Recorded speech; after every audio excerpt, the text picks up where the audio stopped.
국민의힘 공천관리위원회가 오늘 오전 영남 지역 공천 희망자들에 대한 심사 결과를 발표했습니다. 주진우 전 대통령실 법률비서관과 윤재욱 원내대표 등이 단수 공천 대상에 올랐습니다. 국회 연결해 자세히 알아봅니다. 이준엽 기자. 네, 국회입니다. 네, 이번 추가 발표 내용 자세히 전해주시죠. 네, 오늘이 마지막 단수 공천 발표인데 대구와 부산 등 여당의 전통적 강세 지역이 대상이라 관심이 쏠렸는데요. 발표된 단수 추천 후보는 모두 12명입니다. 부산은 북구강 서울 김도읍, 해운대구을 김미애, 기장군 정동만 의원, 그리고 사하구갑의 이성권 전 부산광역시 경제부시장이 명단에 포함됐습니다. 윤석열 대통령의 복심으로 꼽히는 주진우 전 대통령실 법률비서관이 단수 공천된 것이 눈에 띄는데요.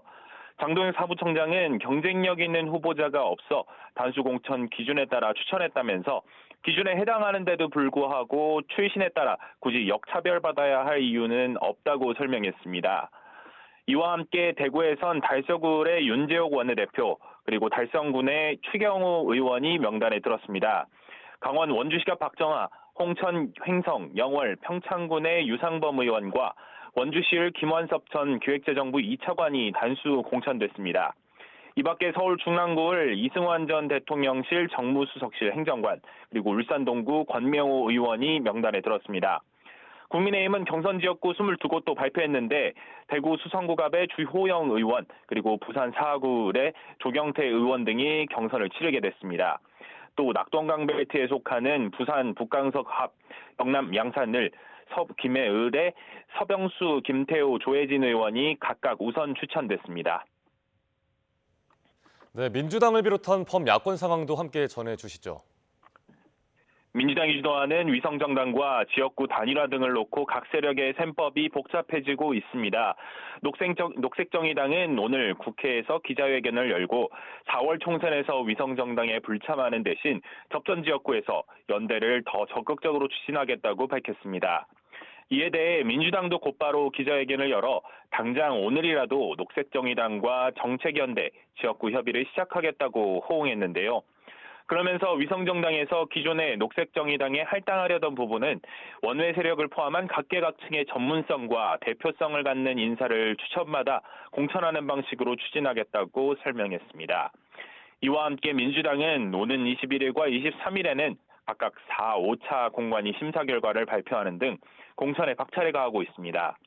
앞서 민주당 공천 핵심 관계자는 YTN과의 통화에서 이르면 이번 주말 사이 현역 평가 하위 20% 의원들에게 심사 결과를 통보한다고 밝혔습니다. 대상자들은 경선 불이익이 커 사실상 공천 배제나 다를 바 없는 만큼 누가 포함되는지에 따라 계파 갈등의 뇌관이 될 수 있습니다.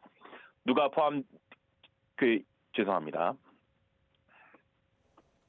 네, 제3지대 통합정당인 개혁신당의 내용은 좀처럼 봉합되지 않고 있다고요? 네, 개혁신당 이준석 공동대표와 이낙연 공동대표의 새로운 미래 측은 오늘도 정면으로 맞붙었습니다. 새로운 미래 김종민 최고위원은 여의도 당사에서 기자회견을 열고 이준석 대표가 양당의 통합 정신을 깨고 있다고 비판했습니다.